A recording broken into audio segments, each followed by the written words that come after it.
En nombre de Dios y de la patria se abre la sesión. Muy buenos días a todos, especialmente a los señores senadores, al ministro. No sé si tenemos profesores que nos acompañan hoy día. Sí, los tres profesores, profesores Bascuñán, Medina y Vileman. Están conectados, ahí los vemos. Muy buenos días, estimado profesor Bascuñán, estimado profesor Medina. El profesor Vileman parece que todavía no se conecta. Bien, señor secretario, ¿cuenta? Cuenta, señora presidenta, se ha recibido en esta secretaría una comunicación del señor Carlos Zapata, mediante la cual adjunta el borrador del libro escrito por el conservador de bienes raíces y archivero judicial de Rancagua, señor Mauricio Estudillo, que contiene propuestas de reformas legales tendientes a la modernización del sistema notarial y registral chileno. Dicho documento fue enviado a vuestros correos. Muchas gracias. En temas varios, quería decirle a los señores senadores que citamos a la mixta para hoy día o para mañana. Para hoy día a las 3, porque la Secretaría se dio cuenta de un error que no venía en los puntos a clarificar. Por lo tanto, hoy día en la mixta vamos a pedir la unanimidad de los miembros de la comisión para tratar de resolver ese error. El error es que, si ustedes bien se acuerdan, originalmente se había sacado el ministro de la Corte de la integración de la Comisión de Libertades Condicionales y, por lo tanto, se había puesto que el presidente de esa comisión iba a ser electo por los jueces. Luego, en la Cámara, o sea, en el Senado, rechazamos esa norma y el ministro seguía integrando la comisión. Por lo tanto, quedó contradictoria con la presidencia. Y eso es lo que vamos a pedir. No es punto de discusión. Vamos a pedir la unanimidad para poder ver ese tema y resolverlo. Ese es el único punto para la comisión hoy día. Les ruego que vengan para poder despachar ese proyecto que está con urgencia, creo que inmediata, ministro, no me acuerdo, o suma. Eso va a ser hoy día a las 3, no debiera ser más de 15 minutos. Bien. Comenzamos entonces, señor secretario. Ayer habíamos dejado pendiente las indicaciones 5, 6 y 7 a la espera de una propuesta conforme a lo que se había conversado en la comisión que iba a traer el Ministerio Público. Entiendo que todos los señores senadores y el ministro tienen la propuesta, así que tiene usted la palabra para que la lea y resolvamos ese tema. La propuesta del Ministerio Público relativa a las indicaciones 5, 6 y 7 es del siguiente tenor. 1. Introdúcense un artículo 78 ter nuevo del siguiente tenor. Artículo 78 ter. Medidas especiales de protección de fiscales. Cuando en el transcurso de una investigación surgiera algún antecedente relevante de amenaza, agresión u otra potencial afectación a la integridad personal de los fiscales o de sus familias, o en todo caso tratándose de la investigación de delitos cometidos por asociaciones delictivas o criminales, él o los fiscales podrán solicitar al juez de garantía, al Tribunal de Juicio Oral y Penal o la Corte, según correspondiere, las siguientes medidas de protección. A. Participación de las audiencias por vía remota mediante videoconferencia. B. Reserva de la identidad de él o los fiscales en las audiencias que se desarrollen ante los tribunales, ya sea que se realicen de forma presencial o remota.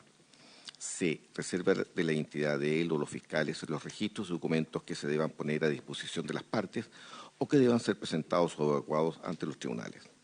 En los casos en que se decrete la reserva de la identidad, esta deberá ser reemplazada por una denominación genérica como fiscal del Ministerio Público. La medida de protección decretada se mantendrá vigente durante toda la sustanciación del proceso hasta el término de la causa por cualquier motivo. En caso de ponerse término en virtud de una sentencia condenatoria, la medida de protección podrá extenderse hasta que la pena se encuentre completamente cumplida. La resolución que se pronuncie sobre la concesión o el rechazo de una medida de protección o su cese será apelable únicamente por el Ministerio Público. El abogado defensor del imputado podrá siempre conocer la identidad del fiscal, debiendo mantener reserva de la misma. La revelación de la información reservada será sancionada de conformidad a los artículos 246 o 247 del Código Penal, según correspondiere. Eso es todo. Gracias. Ofrezco la palabra respecto a esta redacción.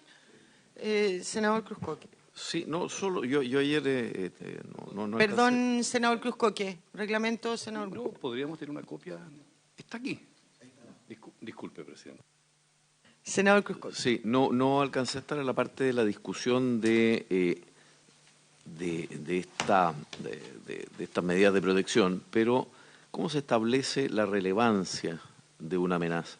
Esa es la única cuestión que tengo, porque entiendo que no sé qué dirán expresamente los artículos 246 o 247 del Código Penal respecto de la revelación de la información que sí efectivamente tiene que conocer el juez, naturalmente.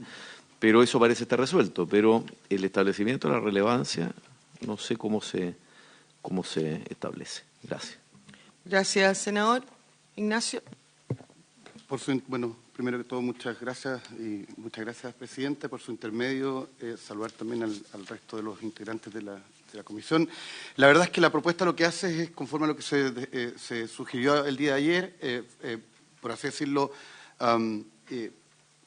ponderar o ordenar, mejor dicho, aquello que se debatió en contexto, por así decirlo, de la indicación que ya estaba presentada por los honorables senadores, que a su vez también era bastante parecida a lo que había sido aprobado ya en la Comisión de Seguridad Pública.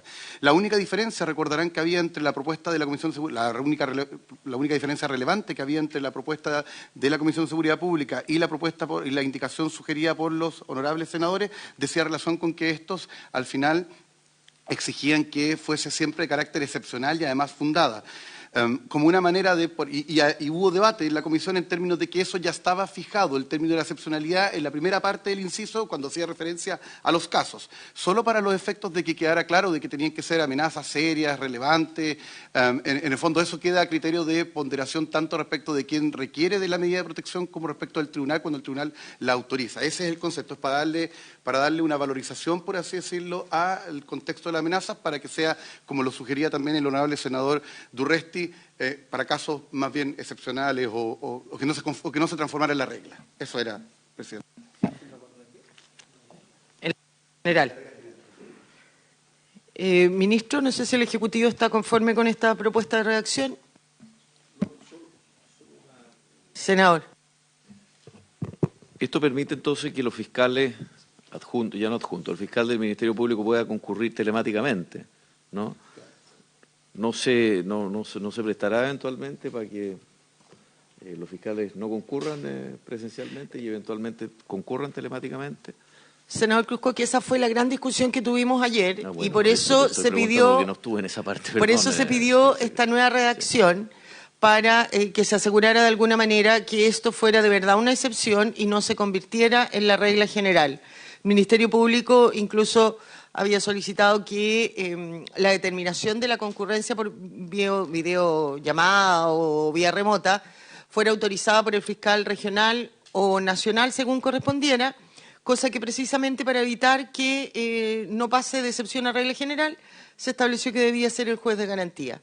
Entonces, el acuerdo ayer fue en base a la discusión que se dio. El senador Durresti también señaló que no quería fiscales sin rostro. También se establece aquí algo nuevo, que el fiscal, aunque se reserve su identidad, siempre será conocido de la parte defensora, etcétera. A mí me parece que reúne o salva las diferencias que teníamos ayer en la comisión, pero de todas maneras le damos la palabra al Ejecutivo para que manifieste su opinión respecto a esta redacción. Señor Ministro. Muchas gracias, señora presidenta, por su intermedio. Saludar a los senadores presentes.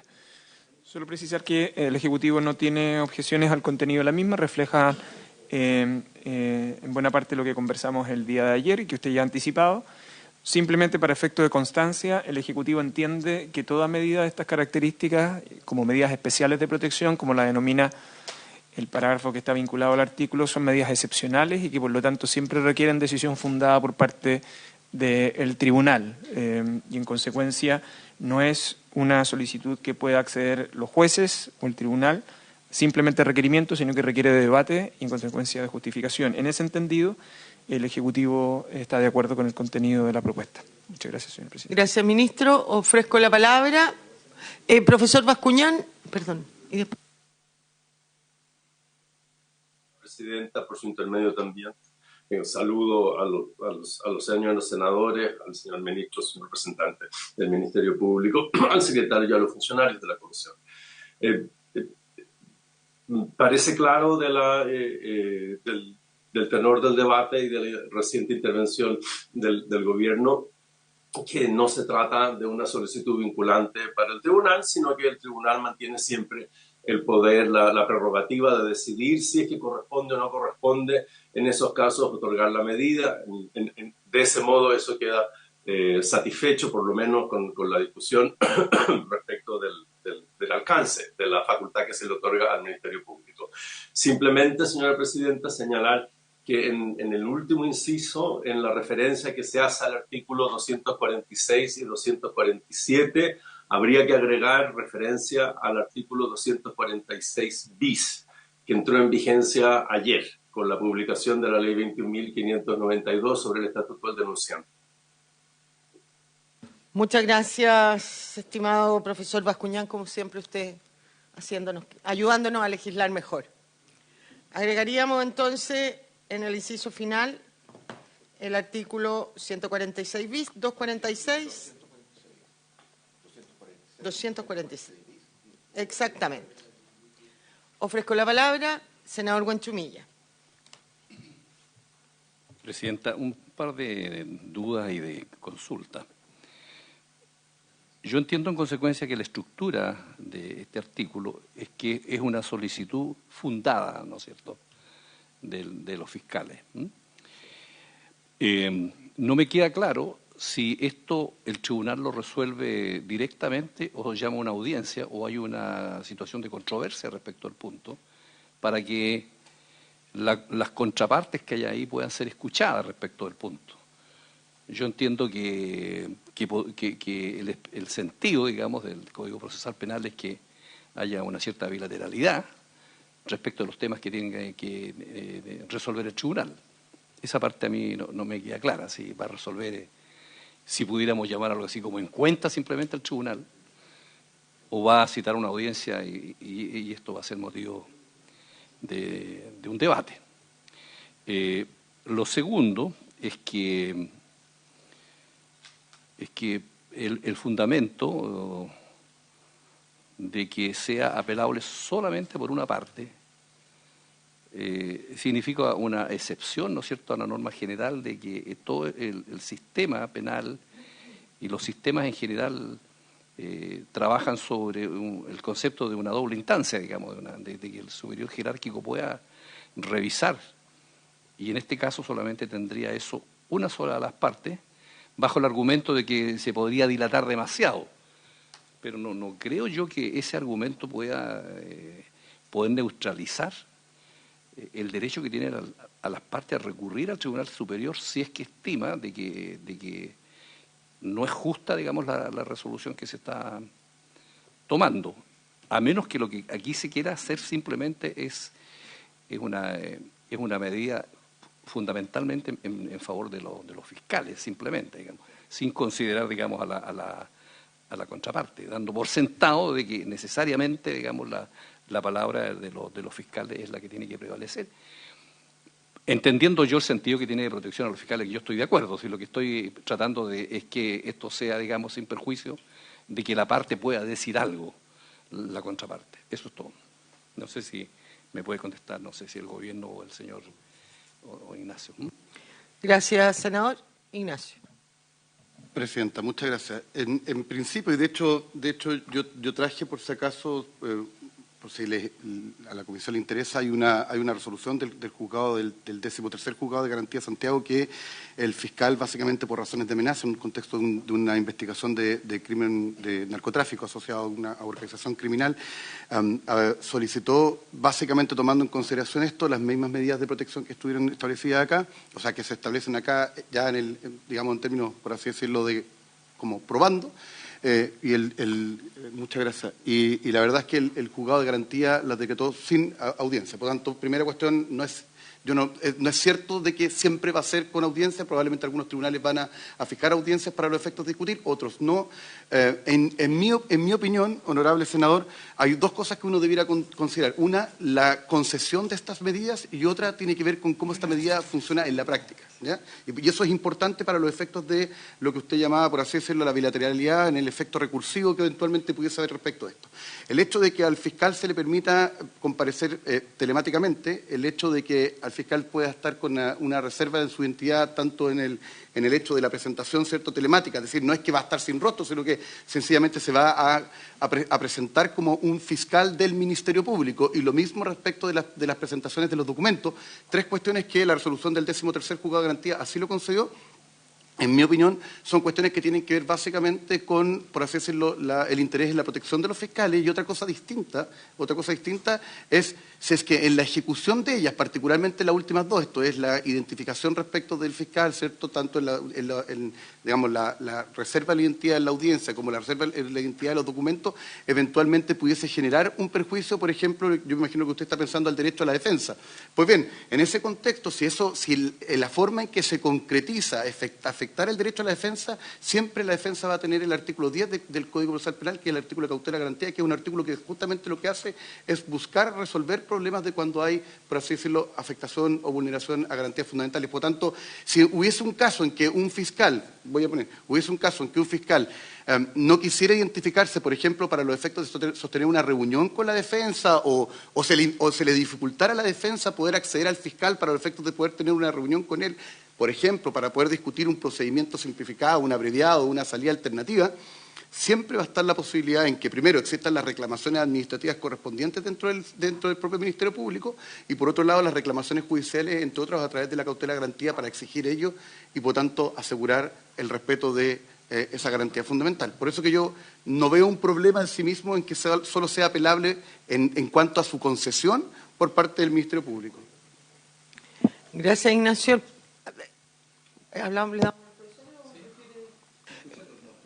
Me está pidiendo la palabra tanto el profesor Bascuñán como el profesor Medina. Tienen la palabra en el orden que ustedes estimen. Muchas gracias, señora presidenta. Muy buenos días. Por su intermedio, saludar a los senadores asistentes, al señor ministro de Justicia y las personas que lo acompañan, al representante del Ministerio Público, al señor secretario y el personal de secretaría. Señora presidenta, lo que sucede es lo siguiente. Y quiero tomarme precisamente de una mención que hizo usted, que es que en todo caso siempre es conocido de la parte defensora. Y lo cierto es que la norma no dice eso. La norma dice que es conocida del abogado defensor. Pero el problema se suscita, y por eso esto es una limitación del derecho a defensa, porque quien tiene el titular del derecho a defensa no es el abogado. El abogado es porque en medio de quien se ejerce. El titular del derecho a defensa es uno que es eventualmente imputado. Y el abogado defensor no tiene por qué conocer cuáles son los problemas eventualmente, los conflictos que puede tener la parte perseguida con un fiscal determinado, que pueden ser totalmente ajenos a cuestiones del asunto penal y que pueden implicar alguna forma de inhabilidad del fiscal para desempeñarse en ese caso. Por lo tanto, uno tiene que entender que esto es sí o sí una restricción del derecho a defensa, y yo en eso me permito discrepar con el señor representante del Ministerio Público, en que eventualmente, si así se considerare, bueno, podrán pedir una audiencia de cautela de garantía, porque la verdad es que es una cuestión que en principio, si la parte perseguida no sabe quién es, no tiene ni siquiera la potencialidad de entender cuál es el conflicto que eventualmente podría existir. Por esas razones es que nosotros habríamos propuesto originalmente que esto fuera de carácter excepcional y fundado. No vemos en qué hacía daño colocar en la norma una cuestión en la cual parecieran todos estar absolutamente de acuerdo que así debe ser. En tanto al concepto de relevancia que el senador Cruzcoque planteaba, por cierto, es una cuestión de ponderación de cada uno de los tribunales que tendrá que explicar el fiscal en el caso concreto respecto a aquello, por qué debería hacerlo, y es verdad que es resorte del tribunal en ese caso resolver respecto a si lo debatirá una audiencia o no.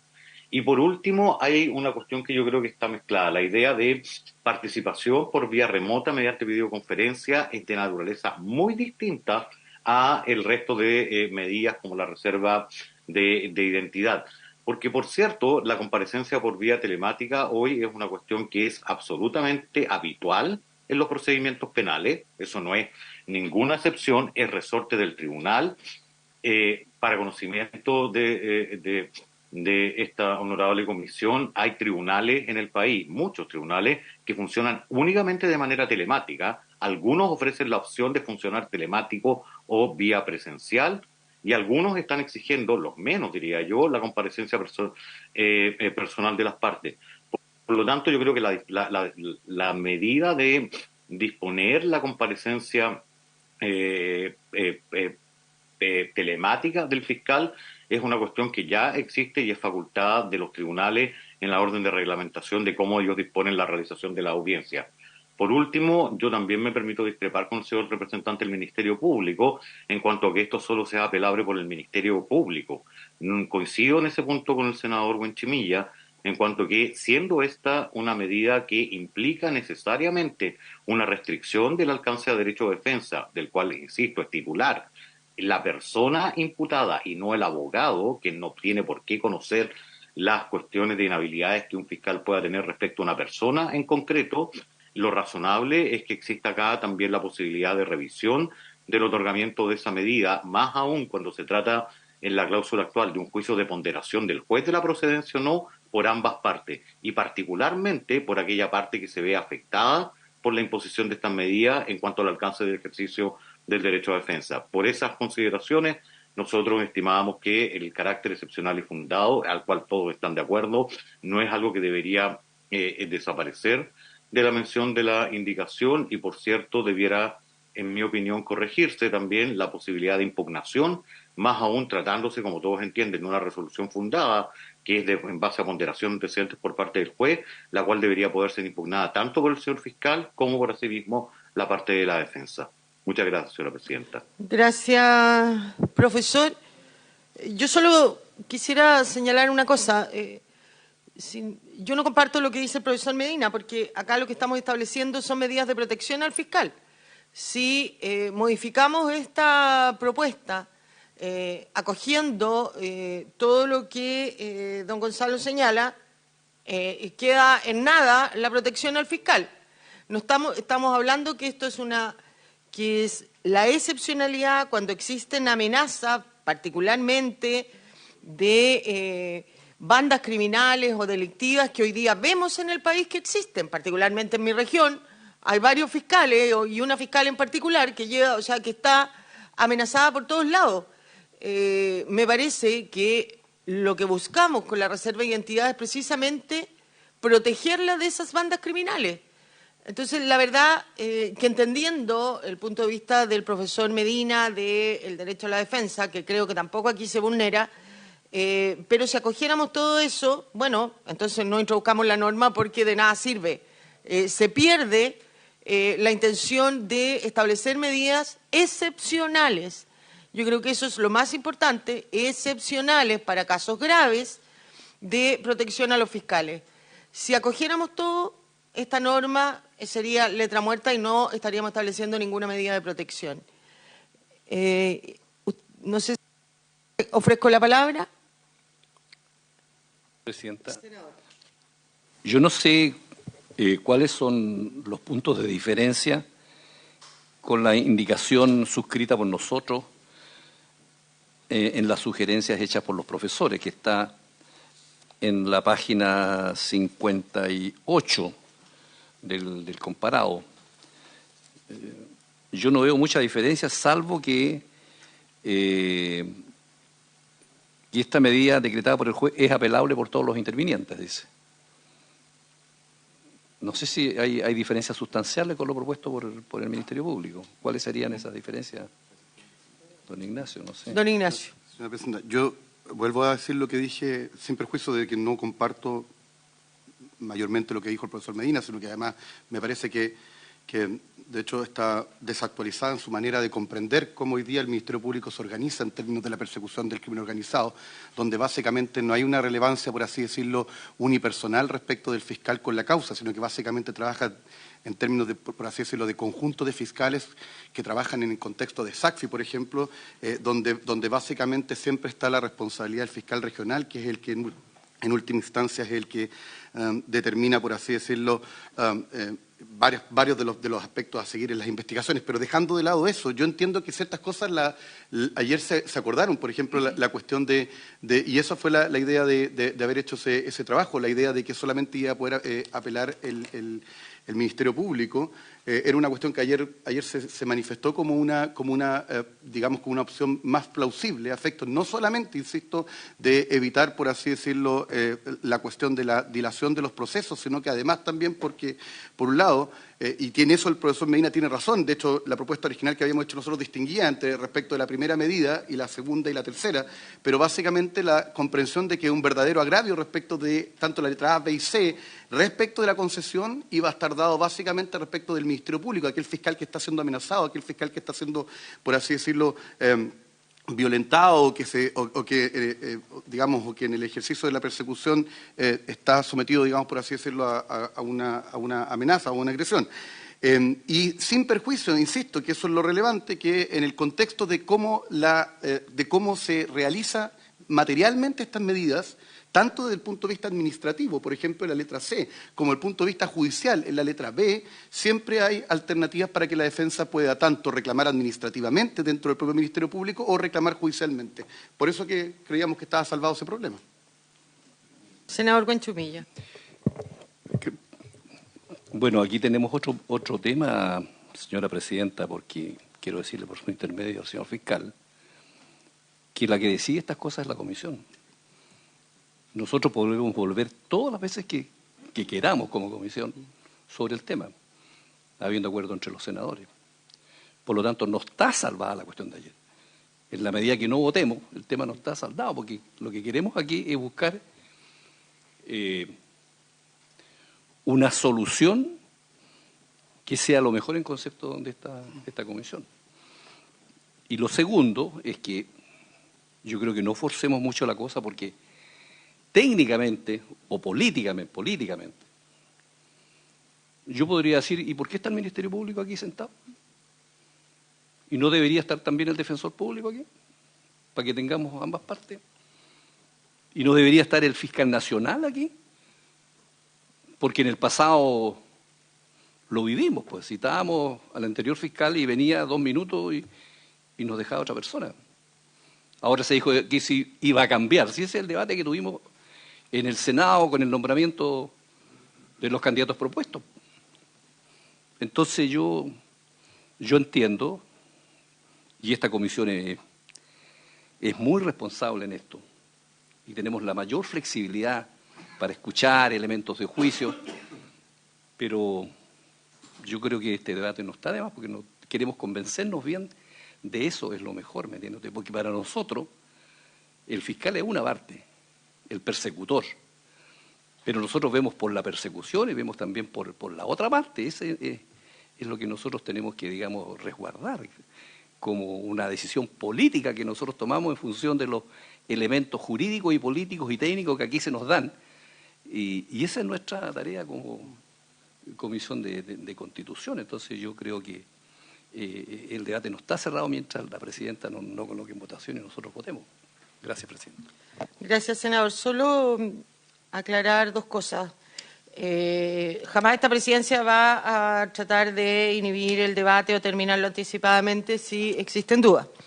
Eso primero, asegurar el derecho de todos los senadores a ello. En segundo lugar, nosotros invitamos a esta comisión al Defensor Público, al Ministerio Público y al Ministro de Justicia cuando iniciamos el estudio de este proyecto. Senador Huanchumilla, estuvieron acá los 3, hicieron la presentación y ahí establecimos cómo íbamos a proceder, cuál era el tiempo de las indicaciones, qué sé yo. Le pedimos como comisión que nos hicieran acompañar, nos hicieran llegar a la comisión todas sus propuestas de indicaciones, observaciones que tenían.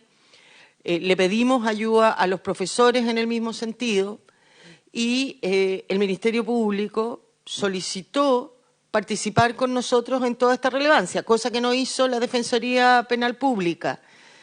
El fiscal nacional me preguntó si podía, en representación del Ministerio Público, venir Ignacio como director anticorrupción, y fui yo la que le dije que sí. Por lo tanto, aquí no es que el fiscal no venga porque no quiere, si está don Ignacio acompañándome, don Ignacio Castillo, es porque mi calidad de presidente así lo resolvimos a petición, primero, de la comparecencia del Ministerio Público y también del fiscal nacional. Si la Defensoría Penal Pública o si usted cree que eso debiera estar acá, bueno, es cosas que nos digan. Nosotros aquí invitamos a quienes no han solicitado y vamos a escuchar siempre a todos aquellos que quieran dar una opinión acá. Eso. Gracias. Senador Huanchul. No, Presidenta, no, sí. Yo soy muy respetuoso de las facultades de la presidencia de esta comisión y todos hemos ejercido de una u otra manera este cargo, sino que yo solamente señalo que esta es una cuestión muy importante, digamos, lo que estamos legislando, porque efectivamente los tiempos han cambiado y hoy día el crimen organizado y las asociaciones, bueno, tenemos un fenómeno distinto en Chile. Y yo creo que amerita que nosotros tratemos el tema de la protección a los fiscales, eso está fuera de toda duda. Pero yo simplemente creo que las más altas autoridades del Estado tienen que hacerse responsables desde el punto de vista político, digamos. Y por eso que nosotros invitamos al señor Ministro de Justicia, digamos, porque es la representación del Ejecutivo, digamos. Y por eso que a mi juicio el fiscal nacional tiene que hacerse cargo también de cuál es el punto de él como ministerio, digamos, frente al país y frente a lo que él se comprometió cuando fue candidato y cómo votamos, etcétera. Ese es mi punto, pero en nada significa, señora Presidenta, digamos, tiene nuestro respaldo, por supuesto, absolutamente en la medida que usted ha tomado, porque así trabajamos en esta comisión. Gracias. Gracias, senador. Me está pidiendo la palabra el profesor Medina.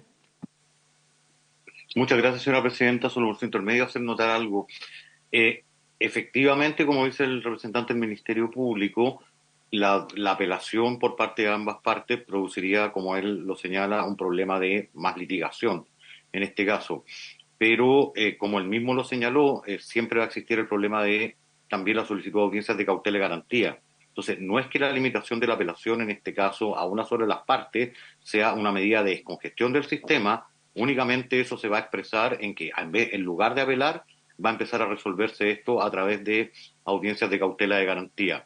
Me parece que es más razonable en ese sentido que se mantenga la norma de apelación por ambas partes, porque desgraciadamente el sistema, por algún lado, tal como lo señaló don Ignacio, le va a dar salida a la queja probablemente de los defensores vía solicitud de audiencia de cautela y garantía y colapsar más aún los juzgados de garantía. Por eso considero que es prudente evaluar, como se señaló previamente, la idea de que fue apelable por ambas partes. Solamente eso, señora Presidenta. Muchas gracias.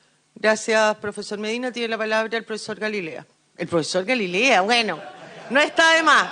Además, hoy día tiene demasiados títulos, presidente.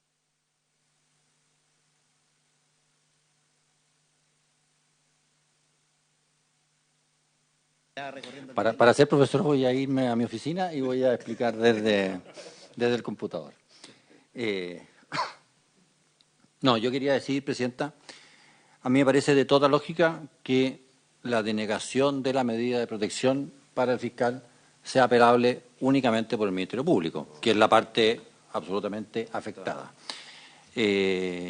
No le encuentro la razón en esto al raciocinio del profesor Medina, con todo el respeto del mundo, pero me parece de toda lógica conceptual de que si esto va a interés de una sola parte, se le niega a esa parte, y que no cualquier parte del Ministerio Público, la reserva de identidad, sea esa parte la que pueda apelar a la resolución. De hecho, no se entendería por qué la parte contraria podría apelar que se deniegue esta medida de protección a los fiscales. Pero, dicho eso, y tal como dijo Ignacio, si es que en el transcurso del procedimiento se apreciara por la parte de los imputados, por así decirlo, algún menoscabo en sus derechos de litigante, efectivamente está el artículo 10 del CPC, o sea, del Código de Procedimiento Penal, perdón. Pero ahí tengo como yo no litigo penalmente, tengo la duda, porque lo que dice el artículo 10 referido es que la parte puede hacer valer esto y el juez deberá tomar las medidas del caso, el juez. Entonces, respecto de esas eventuales medidas, solicitudes, si es que el juez se las negara al imputado, a la parte acusada, existe ahí todos los mecanismos de de apelación a ese tipo de resoluciones o sigue en el ámbito solo del juez de garantía que está llevando el proceso? Quería aclaración de la parte de cómo opera procesalmente cualquier reclamo basado en el artículo 10 del Código de Procedimiento Penal. Gracias. Gracias, senador. Si me permite, Ignacio. Presidenta, muchas gracias. Antes de contestarle al senador Galilea, solo decirle al senador Buenchumilla que le pido disculpas si es que en algún momento sintió que había alguna expresión inadecuada, solamente que yo entendí que eso era algo que era parte de lo que se me había pedido hacer, digamos, simplemente. No es que yo lo estuviera proponiendo por una cuestión nuestra, digamos, pensé que esa era parte de lo que se había acordado y que yo lo puse en el papel simplemente. Dicho eso, a la pregunta del honorable senador Galilea, el artículo 10 entra, por así decirlo, en un funcionamiento, o sea, el artículo 10 funcionaría exactamente como funciona siempre el artículo 10, que es que no permite una apelación inmediatamente, si es que el tribunal considera que no está suficientemente fundada la cautela de garantía y la rechaza, en principio eso no es apelable, sin perjuicio de que eventualmente eso pudiese ser fuente para el día de mañana para un recurso de nulidad por afectación de garantías fundamentales por el 13 de 3 letra A. Pero lo que yo dije fue algo también un poquito distinto a eso, en el sentido de que el sistema establece dos vías, por así decirlo, de reclamación. La vía judicial, que podría ser el artículo 10, pero también siempre está la vía administrativa de reclamación, sea ante el fiscal regional como ante el fiscal nacional, cuando efectivamente hay una inadecuada, digamos, praxis por parte de aquellos que ejercen la persecución penal. A su pregunta, entonces, la respuesta ¿es apelable esa decisión? No, pero ¿puede ser fundamento para eventualmente un recurso de nulidad el día de mañana por el 13 de 3 letra A? La respuesta es sí. Ofrezco la palabra. Bien, vamos a someter a votación la propuesta del 78 TER presentada, que nos acompañó de acuerdo a lo que le solicitamos ayer en el Ministerio Público, que tienen todos los senadores en su poder, agregándole el 246 bis en el inciso final. El senador Buenchumilla. Una cuestión reglamentaria solamente. Esta es una indicación que la está presentando el Ministerio Público. No es así, ¿no? Esta es una indicación, senador Buenchumilla, que habíamos presentado los senadores, que ayer en comisión, de acuerdo a todos los senadores, le pedimos, por la discusión que se dio, que el Ministerio Público, como hemos pedido múltiples veces, nos propusiera una redacción distinta. Entonces, lo que vamos a someter a votación es la indicación presentada por los senadores con la redacción que cada uno de ustedes tiene hoy día. Sí, Presidenta, sí, entiendo eso. Pero solamente hablo desde el punto de vista reglamentario. Alguien tendrá que presentar técnicamente esta... Señor senador, lo que se está en votación, lo que está sometiendo a votación la señora Presidenta es a raíz del acuerdo de ayer, es una propuesta de redacción que dé respuesta a lo que se conversó ayer sobre las indicaciones 5, 6 y 7. No es técnicamente una indicación, sino que una propuesta de redacción. En tal sentido, de ser aprobado, sería aprobar indicaciones 5, 6 y 7 con la nueva modificadas. Con modificación. Siempre los secretarios son sabios en estas materias para resolver los problemas. Eso es lo que acaban de decir, con esta redacción, con la propuesta de redacción. En votación, por favor. En votación. Senador Cruz Coqui. A favor, señor secretario. Senador Galilea. A favor. Senador Durresti. A favor. Senador Buenchumilla. A favor. Presidenta. A favor. Aprobado entonces las indicaciones 5, 6 y 7 con modificaciones. A continuación, en la página 61, al final, número 9, indicación número 8, de la honorable senadora señora Bodanovich, para consultar el siguiente numeral nuevo. Incorpórase un artículo 78.4 nuevo del siguiente tenor. Artículo 78.4. En todo caso, cuando por el tipo de delitos o la peligrosidad de los detenidos, el fiscal que deba asistir a las respectivas audiencias de controles de detención considere que su seguridad o integridad física puede verse amenazada, comunicará al juzgado de garantía correspondiente, que comparecerá telemáticamente. Esto te había comprendido lo que se aprobó ya. La aprobamos subsumiéndose en la anterior de los que acabamos de aprobar. ¿Le parece? Subsumida en la anterior. Con modificaciones. ¿Por qué no? Porque ¿Le parece? es lo telemático. Subsumida con la redacción que acabamos de aprobar, sí. No, pero... Senador Guanchumilla tiene la palabra. Presidenta, lo que pasa cuando se dice que es subsumida, entiendo yo que esta se integra, digamos, a la... Se da por aprobar la indicación con modificaciones y en el contexto de la discusión luego se arma toda la propuesta definitiva, señor senador. Pero ¿cómo va a quedar técnicamente como artículo, digamos? No queda como artículo. No. Por eso se dice. ¿Subsumida en el artículo? No, subsumida tampoco O sea, es, digamos. se supone que esta indicación... Está aprobada con está, modificaciones. digamos... Y el informe se deja constancia. Está contenida sustantivamente en la anterior. Por eso se ha aprobado con Claro, modificaciones, porque... según la redacción que se coloca Ya, porque aquí estamos viendo una figura en que él comunica directamente al tribunal, no está pidiendo una protección, sino que él Claro, comunica. pero el asunto de fondo dice que la comparecencia telemática. Dice, comunicará al juzgado que él, a juicio de él, estima que debe asistir telemáticamente. Por eso no se aprueba no se aprueba con esa redacción, sino que se aprueba con las modificaciones aprobadas en el artículo anterior. Se supone que la inquietud de la senadora que presentó está recogida, digamos, en la... La protección a los fiscales. Y de hecho en el informe cuando colocamos nosotros nosotros colocamos la redacción como queda a continuación.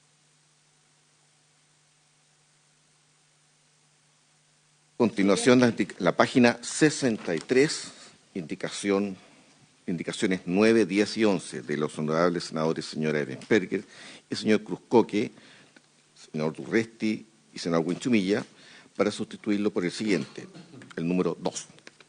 2. Introdúcese un artículo 111 bis nuevo del siguiente tenor.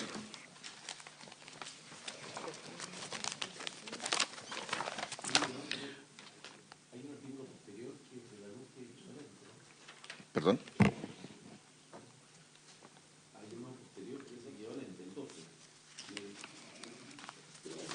Vamos por partes, ahí lo vamos viendo porque es un poco distinto a este. No se atone.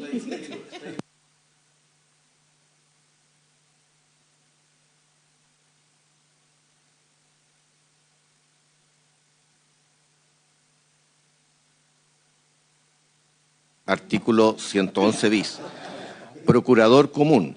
En aquellos casos en que existieren dos o más creyentes privados en un mismo proceso, estos deberán nombrar un procurador común para actuar en todas las audiencias del procedimiento.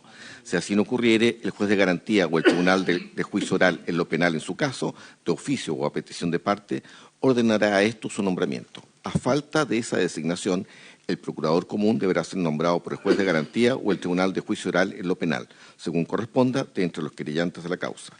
El procurador común deberá atender a los intereses de todos los querellantes. Si un querellante estimare tener intereses civiles incompatibles con los demás, éste podrá solicitar al juez de garantía o al tribunal oral en lo penal, según corresponda, la autorización para ser representado separadamente para el solo efecto de hacer valer estos intereses.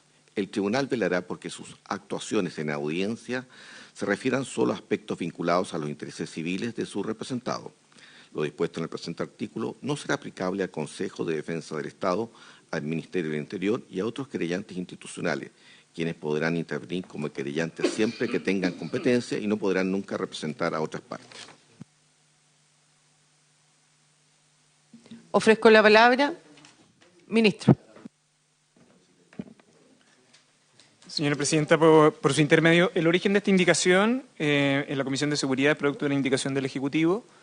O sea, la norma original, indicación del Ejecutivo, que tiene por propósito resolver un problema que hoy día tiene el funcionamiento de un enjuiciamiento criminal para la optimización de distintas partes, en el fondo, ¿no? Y por lo tanto es una regla sugerida para poder evitar el rol dilatorio que tienen múltiples querellantes en el sistema, entre otras cosas por la figura normal que tiene el sistema del querellante en nuestro sistema de enjuiciamiento criminal.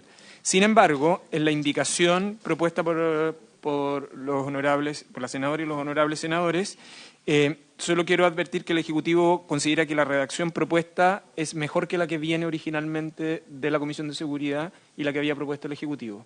y las razones por las cuales es de mejor calidad la indicación propuesta y que por lo tanto el Ejecutivo comparte la indicación, tiene que ver con que, en primer lugar, permite una regla de salida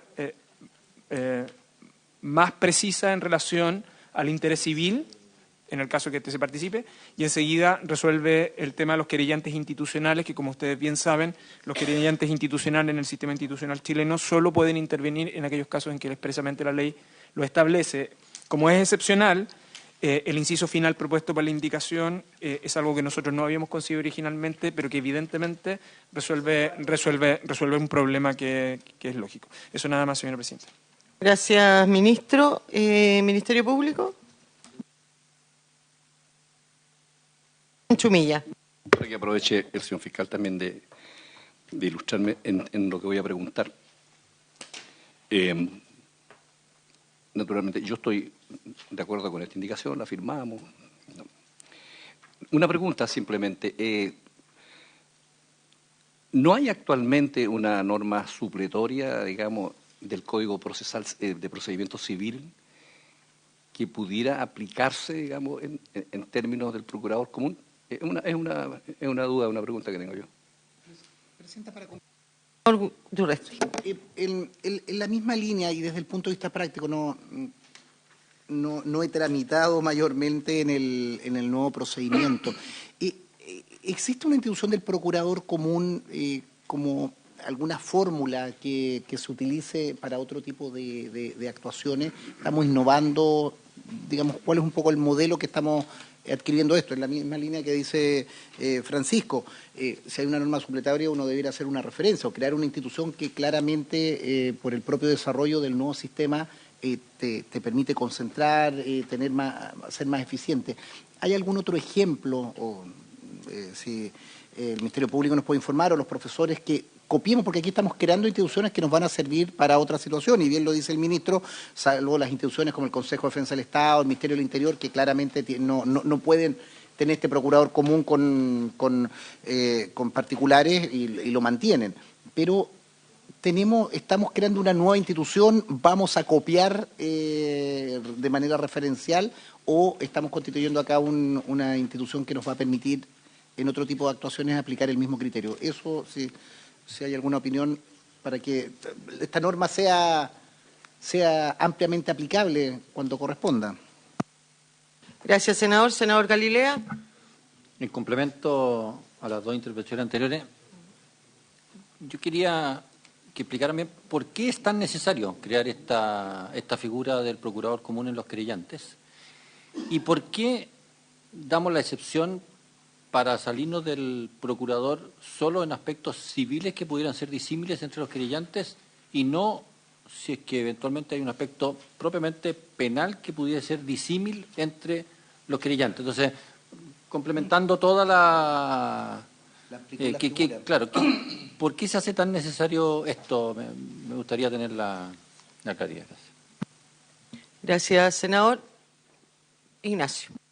Presidenta, solo si no quisiera que primero alguno de los profesores fueran los que plantearan desde una perspectiva, por así decirlo, más. Yo después puedo plantearlo desde el punto de vista del Ministerio Público, pero...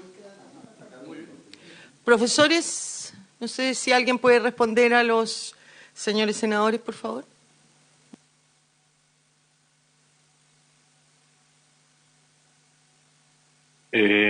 Por su intermedio, señora presidenta, la verdad es que esto se hace cargo de un problema de funcionamiento en la práctica de los tribunales, en los cuales suelen existir una serie de querellantes privados. Esto se ha dado, por ejemplo, en casos de estafas masivas o cuestiones por el estilo, donde hay multiplicidad de víctimas representadas por un grupo enorme de querellantes, y lo que uno aprecia en la práctica, en el funcionamiento, es un retardo y una dilación injustificada de las audiencias, en las cuales uno y otro querellante van simplemente repitiendo y adhiriéndose a las pretensiones penales que tiene el Ministerio Público, que suele tener las más altas pretensiones, lo cual provoca un efecto dilatorio que no tiene mucho sentido.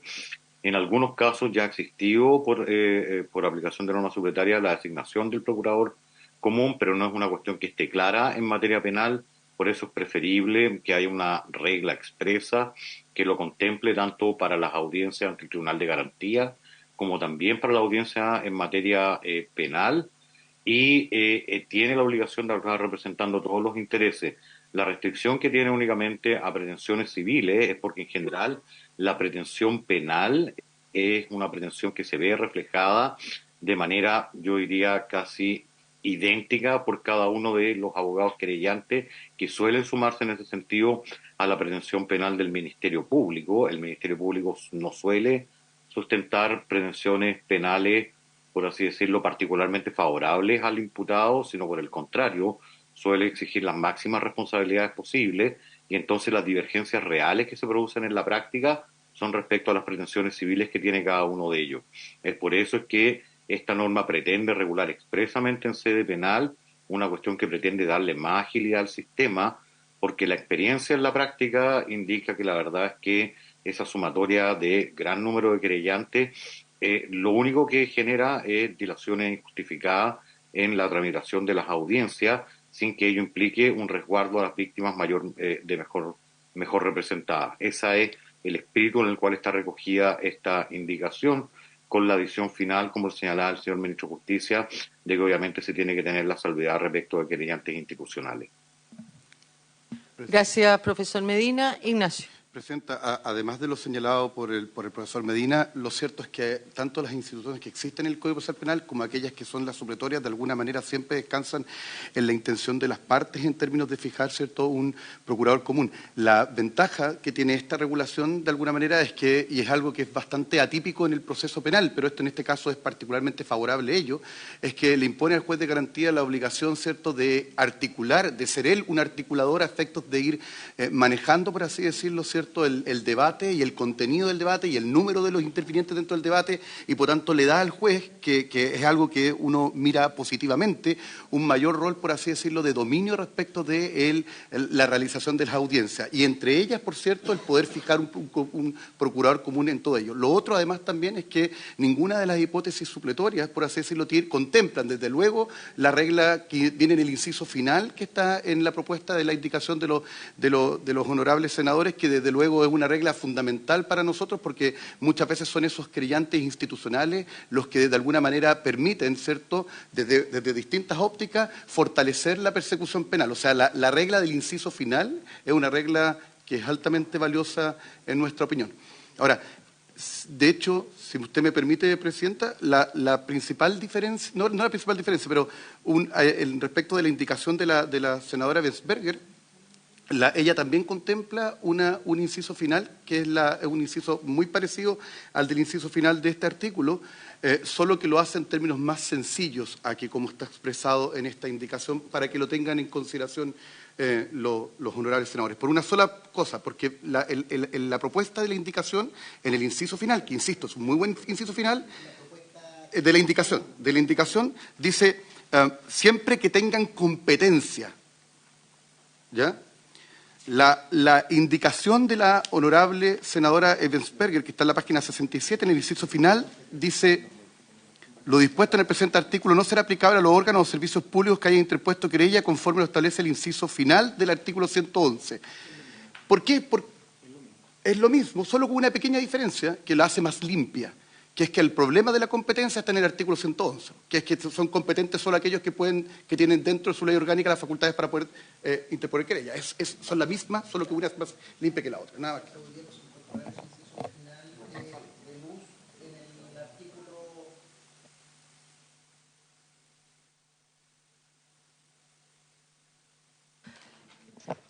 Sí, yo tengo una duda.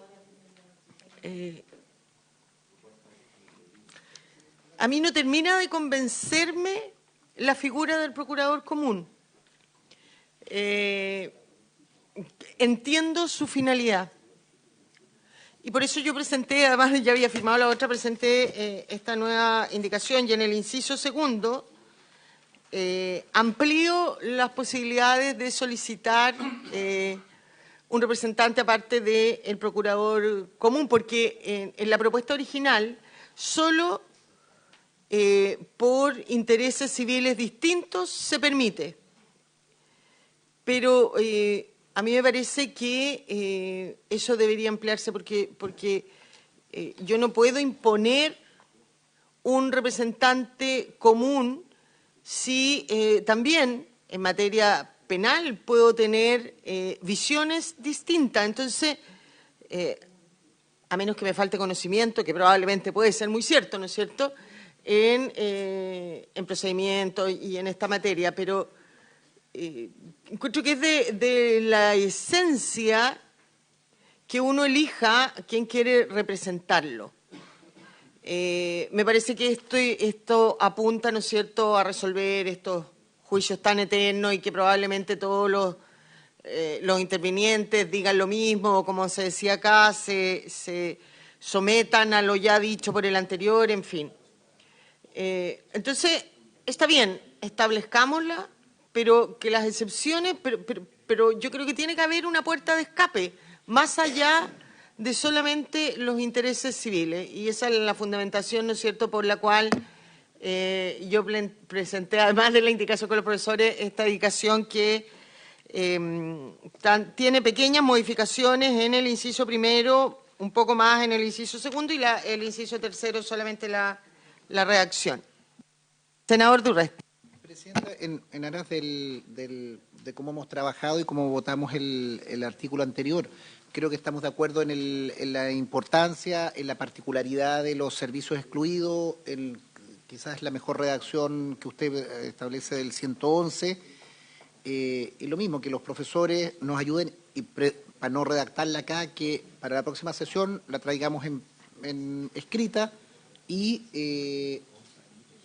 podemos de esa manera despachar esas dos indicaciones y pasar a la siguiente. Digo porque creo que estamos de acuerdo en el marco, se han resuelto las inquietudes o dudas que teníamos y es una buena institución, pero que tenemos que precisarla para que no genere incertidumbre. Aplicar el mismo criterio de lo que hicimos con la norma de la protección de fiscales. Sí, yo comparto eso, salvo que los profesores estimaran otra cosa, porque ¿cómo le vamos a poder redactar algo que ellos ya redactaron y qué es lo que creen?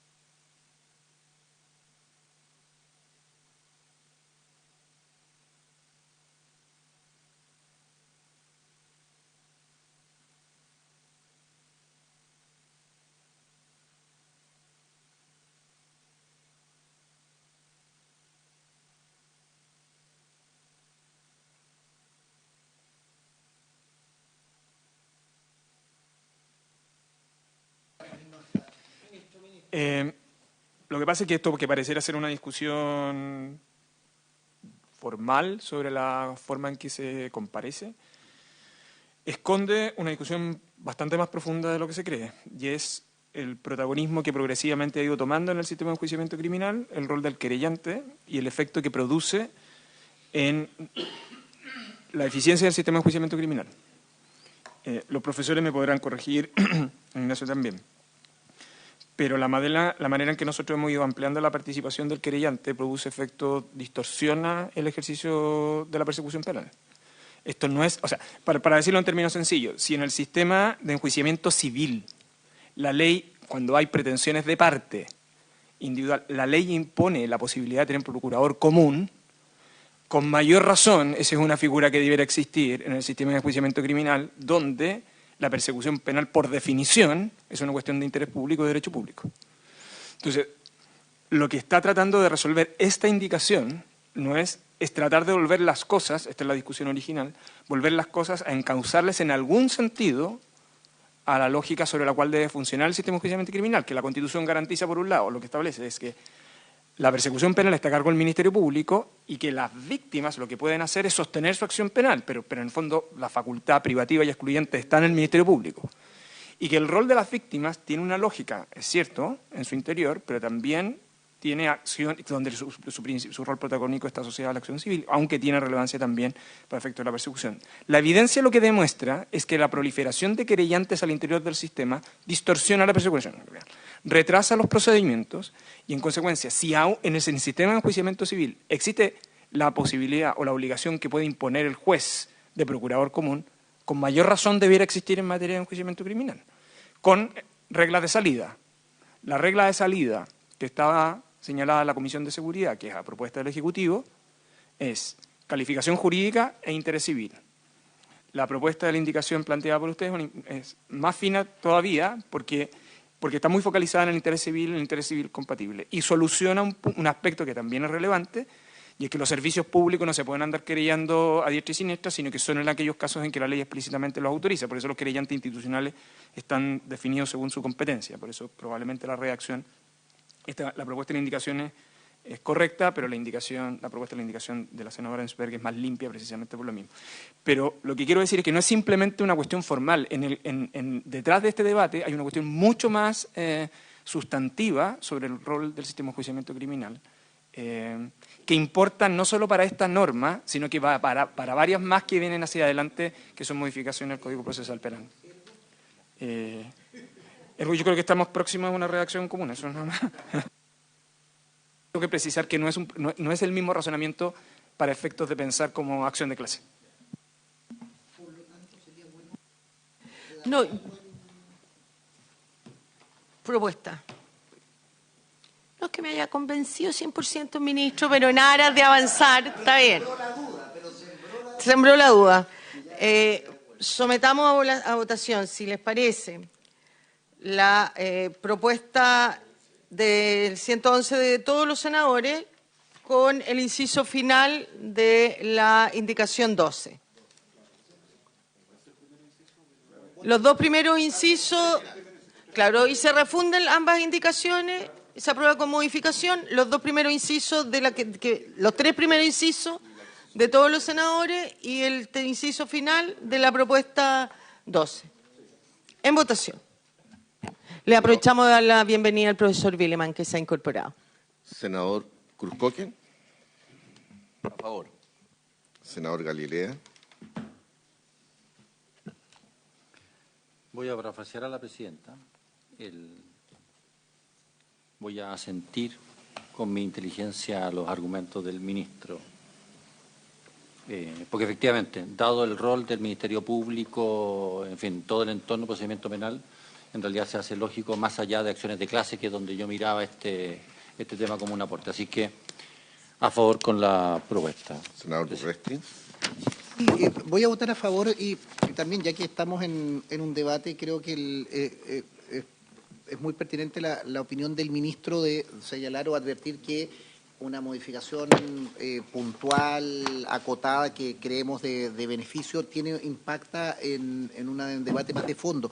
Y ahí, ministro, voy a votar a favor de todas maneras, o presidenta, mejor dicho, esto lo dirijo a la presidenta, con lo que hemos avanzado en relación al Ministerio Público, con esta legislación y otras, sería importante en algún momento hacer una jornada, un monográfico, no sé cómo poder denominarlo, de actualización, más que con un texto del funcionamiento del Ministerio Público. Yo creo que abrigamos mucha esperanza, el fiscal nacional hizo unas posiciones bien de avanzada, de modernización. Yo creo que se están viendo desde el punto de vista de que no hay una línea de continuidad, sino más bien hay un revisar después de ya varios años de funcionamiento, pero creo que, y quería dejarlo en el debate, cuando el ministro hace esta distinción de que los querellantes particulares, que es legítimo derecho, que uno dice las instituciones o ministerios o las víctimas, se suman con querellas, que eso termina en un momento, de acuerdo a la arquitectura que nosotros generamos en el Ministerio Público,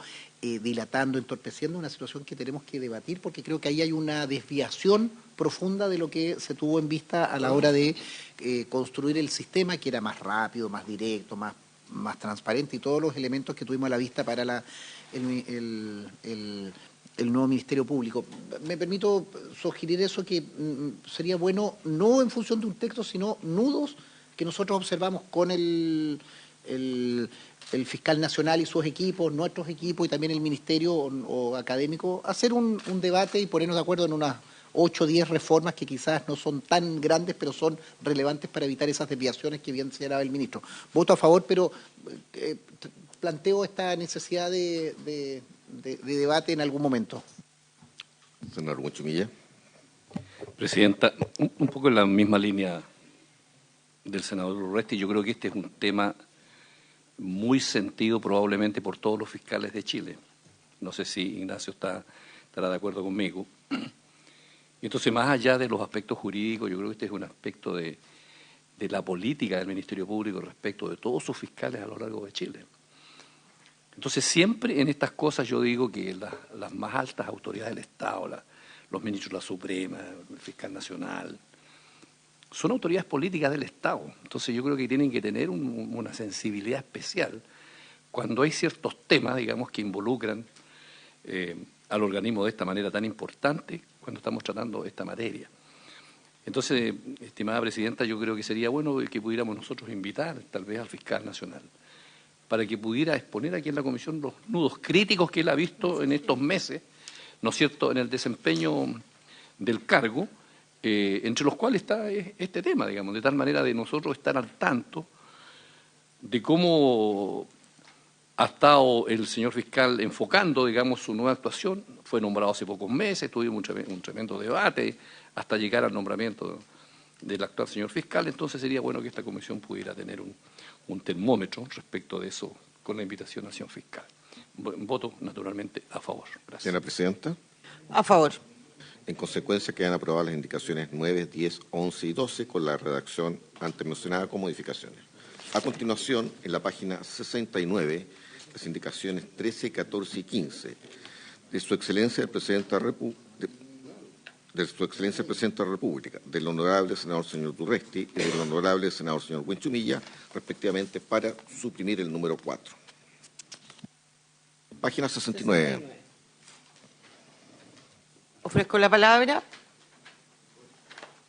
Mario. Muchas gracias, señora Presidenta. Por su intermedio, la posición en este caso del Ejecutivo es suprimir la modificación, no porque no estemos en principio en desacuerdo, sino lo que hace la regla que se incorpora es permitir que en contexto de detención se proceda al registro, y eso ya existe como facultad para las policías. De hecho, nuestro sistema de registro de vestimentas, vehículos y maletas, excepto en la excepción del artículo 12, que es el control preventivo de identidad, siempre es permitido por las policías. Entonces, generar una regla particular a propósito de la ejecución de una orden de detención por un tribunal, lo que va a hacer es generar un problema de interpretación con las reglas que ya existen. Es decir, si usted dice que ahora sí puedo, quiere decir que antes no podía, porque estoy generando una regla permisiva. Y esa es una forma de interpretar cuando uno pone reglas nuevas. Como ya la facultad existe, parece ser que generar esta modificación para efectos interpretativos de la regla que faculta a las policías para revisar vestimentas, vehículos y equipaje, va a generar más dificultades en su aplicación que el efecto que se busca, y sería a lo mejor clarificar que la facultad ya existe. Eso, señora Presidenta. Muchísimas gracias. Gracias, Mario. Ofrezco la palabra. Presidenta, ¿cuál será la razón entonces que la Comisión de Seguridad estableció este inciso? ¿Es para permitir que el control preventivo eventualmente en este caso se salve? ¿O porque si no tiene mucho sentido de ser, mucha razón de ser? Gracias. Yo también tengo una duda porque el inciso que se incorpora en el 127 o a continuación del 127, no es un nuevo inciso, sino un punto aparte, dice, podría aplicarse en este caso por las policías lo señalado en el 89. Ahí reconoce lo que usted señala, que ya existía, pero de la lectura uno pareciera entender que en este caso, lo antes descrito, no podía aplicarse la revisión o el registro. Entonces, si me pudiera aclarar eso y lo que señala el senador Cruzcoque, por favor. Muchas gracias, señora Presidenta. Lo que ocurre es que la regla del 127 es la ejecución de una orden de detención. Y cada vez que la policía detiene a alguien, se generan las facultades de registro, independiente de la razón. Si está detenido, porque... Claro, que es la facultad de registro, que es el 89. Pero el 127 es la ejecución de una orden de detención. Hay dos formas de detener a las personas. Por flagrancia, artículo 130, que permite el registro, y la ejecución de una orden de detención. La tercera hipótesis es el artículo 12, que es el control preventivo, donde ahí se decidió no permitir registro. y recientemente la modificación a propósito del 12 para migrantes para efectos de poder trasladarlos a los cuarteles de la PDI, y ahí también se permite registro. Entonces lo que hace la regla en definitiva es explicitar que al momento de que la policía ejecuta una orden de detención puede también registrarlo, pero como es una detención y en términos generales la detención no está dividida en esas facultades, tiene una facultad general, yo detengo y puedo revisar. Entonces generar una regla especial para la ejecución de una orden emanada de un tribunal lo que va a generar necesariamente es una discusión sobre si antes estaba permitido o no. Porque si estamos generando una regla nueva, y el efecto que podría ocurrir, y lo veo desde la parte incluso litigante, es bueno, tengo una regla nueva que despeja en realidad cómo se aplicaba antes, y si existe una regla nueva es porque antes no se podía. Y eso debemos tenerlo en mente, puede afectar casos que hoy día están en tramitación. Va a decir, mire, ahora el Congreso dijo que ahora se puede. Entonces antes no se podía. Y eso va a generar, especialmente en registro, obtención de evidencia ilegal, prueba ilícita y eventualmente la imposibilidad de seguir adelante con los juicios. Creemos que como este tema está resuelto y ya existe la facultad, generar una regla que podría venir a reforzar va a generar más problemas en la aplicación de la misma en los tribunales.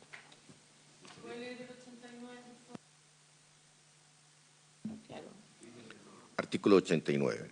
Examen de vestimenta, equipaje o vehículo. Se podrá 89, sí.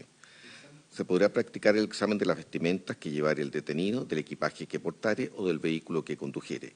Para practicar el examen de vestimenta se comisionará a personas del mismo sexo del imputado y se guardarán todas las consideraciones compatibles con la correcta ejecución de la diligencia.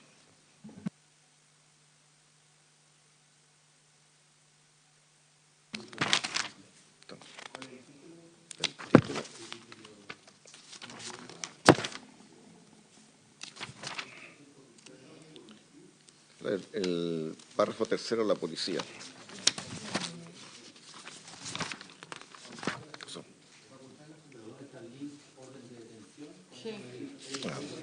127.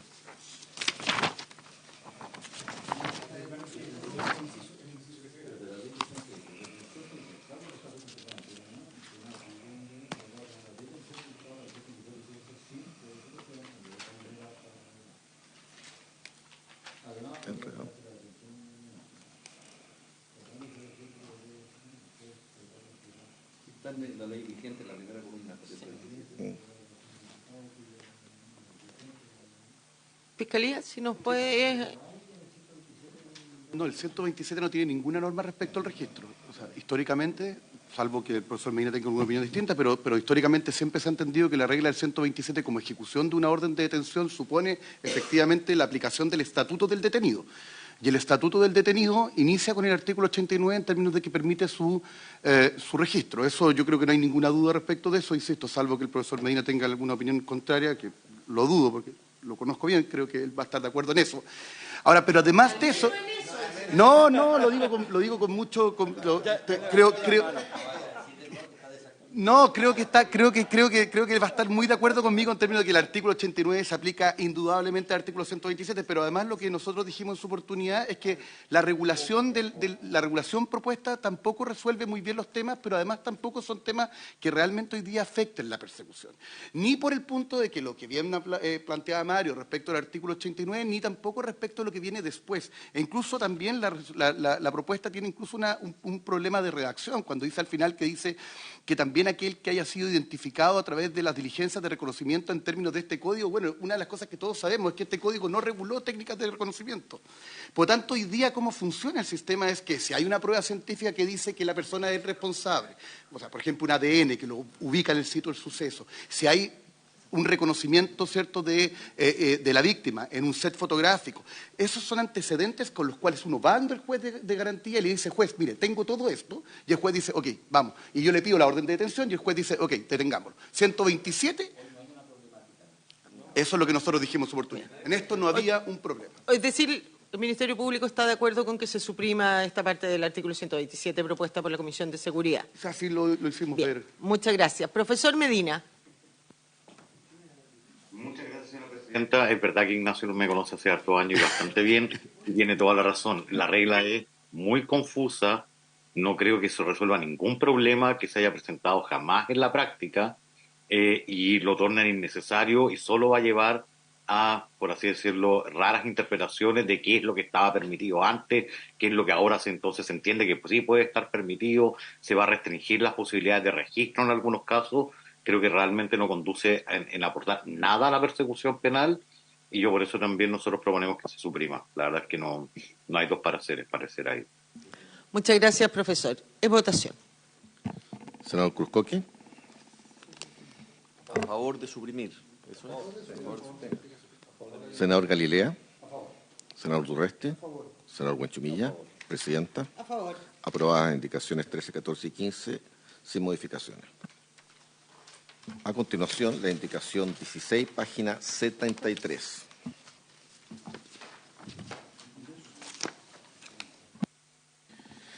De la honorable senadora señora Ebensperger para consultar el siguiente numeral nuevo. Intercálase en el artículo 132 del Código Procesal Penal un nuevo inciso cuarto del siguiente tenor.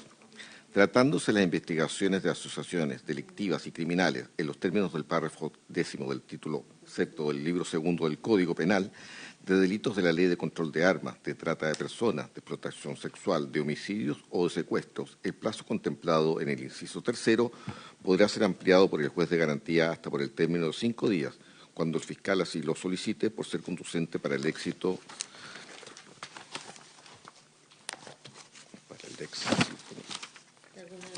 de alguna diligencia, el juez se pronunciará de inmediato sobre dicha petición, que podrá ser formulada y resuelta de conformidad con lo prevenido en el artículo 9 del Código Procesal Penal, sin necesidad de que el imputado sea conducido al tribunal hasta el término de este. Ofrezco la palabra. ¿Me permite? Sí, por supuesto. Presidenta, a nuestro parecer,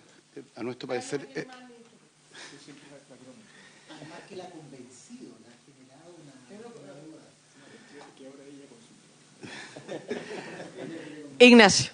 Muchas gracias, señora presidenta. A nuestra opinión, esta es una norma que es altamente conveniente en los términos en los que viene propuesto por la indicación de la senadora Ebensperger. En primer término, es una indicación que, en términos generales, es prácticamente idéntica a lo que dispone el artículo 39 de la Ley 20.000. El artículo 39 de la Ley 20.000 permite, a través de permite la ampliación, por así decirlo, hasta el máximo que constitucionalmente se permite, que son 5 días, de la detención a efectos de poder practicar diligencias precisas. Esto, en su origen, esto tenía mucho sentido en la ley de drogas, porque recordarán ustedes, honorables senadores, que la ley de drogas era la que contemplaba una serie de herramientas especiales de investigación que muchas veces requieren del tiempo y requieren de, por así decirlo, de un trabajo investigativo en términos de poder, por un lado, ¿cierto?, identificar a otros integrantes de las organizaciones criminales, realizar actividades de investigación, por ejemplo, piénsese en la entrega vigilada, piénsese en el informante revelador, o sea, la ley de drogas, que fue la que originó esto, ¿cierto?, la ley de drogas se ponía en el evento de que antes de poner a disposición el detenido al tribunal, había la posibilidad de que el Ministerio Público y las policías podían realizar actividades de investigación, desde luego con la anuencia de él, ¿cierto? Por ejemplo, en el contexto de una cooperación eficaz del artículo 22 de la Ley 20.000.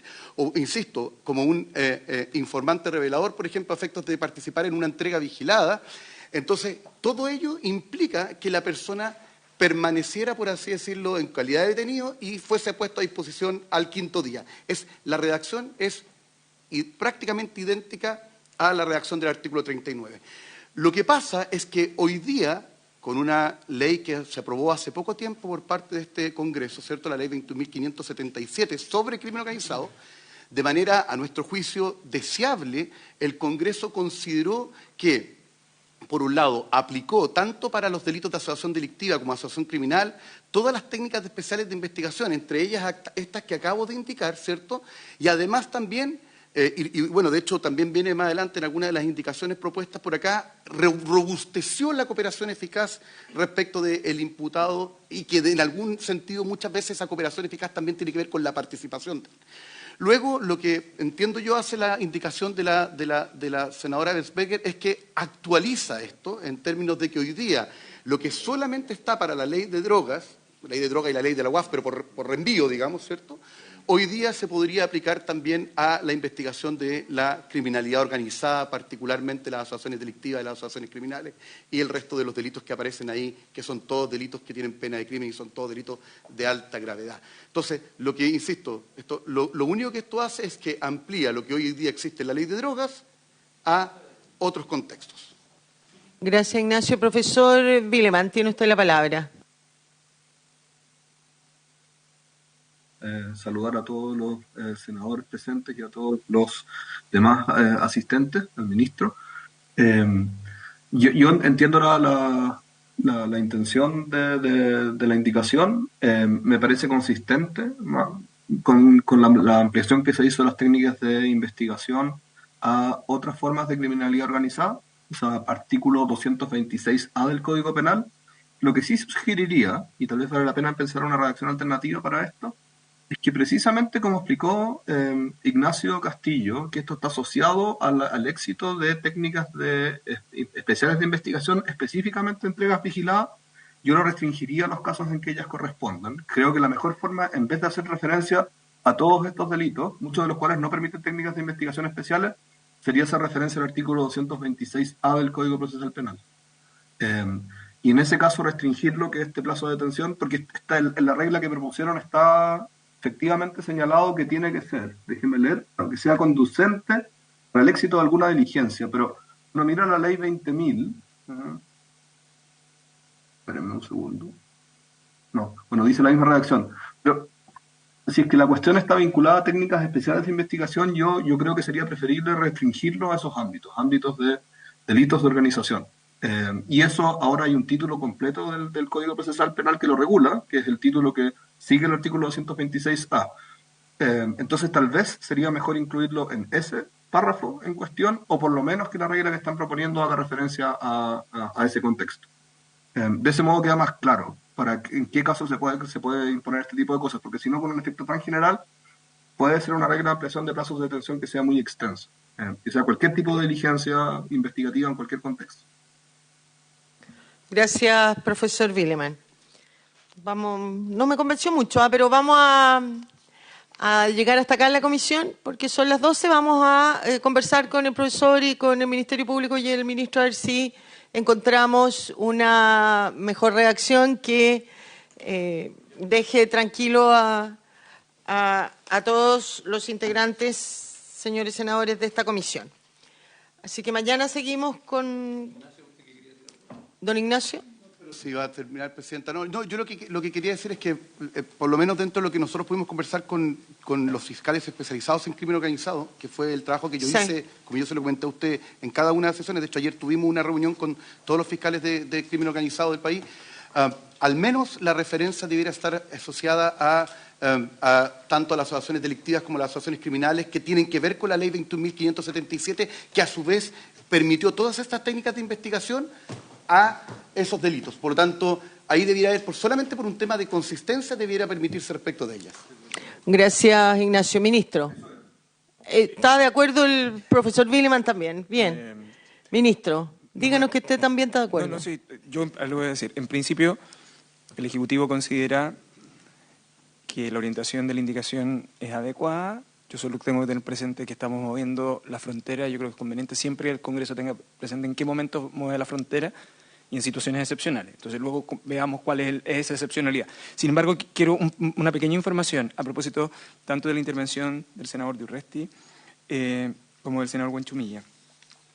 Este Congreso va a tener oportunidad de discutir los temas sustantivos del Ministerio Público. No solo porque, claro, acabamos de haber aprobado la Ley de Crimen Organizado, de Delitos Económicos, que supone un cambio bien significativo y que está dentro de la agenda del fiscal nacional. No estoy hablando con él, estoy solo diciendo el contexto, sino que además recuerden que el Ejecutivo tiene comprometido dos proyectos que debe ingresar. Uno, el plan de fortalecimiento del Ministerio Público, que está en el contexto del protocolo de la Ley de Presupuesto del año pasado y por lo tanto tiene que ingresar en las próximas semanas.